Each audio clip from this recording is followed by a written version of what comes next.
Hello friends, welcome to my channel Vishrut vlogs. ఈరోజు మన ఛానల్లో చేయబోయే రెసిపీ కాకరకాయ ఫ్రై. అసలు చేదుగా ఉండకుండా ఎలా చేసుకోవాలో నా స్టైల్లో చూపిస్తారండి. కాకరకాయలు నిలువుగా అయినా గుండ్రగా అయినా నేను కట్ చేసి తీసుకున్నాను.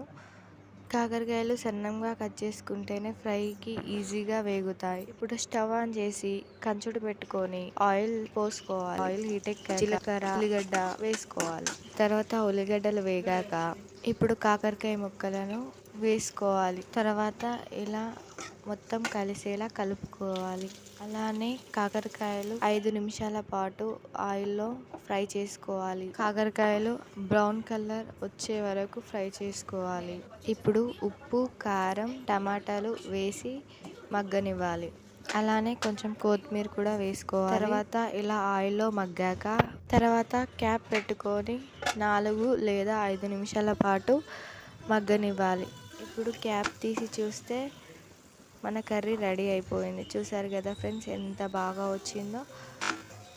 మీరు కూడా ట్రై చేయండి. అలాగే మా ఛానల్ నచ్చినట్టయితే లైక్ చేయండి, షేర్ చేయండి. మీకు ఇంకేమైనా కావాలంటే కామెంట్ చేయండి.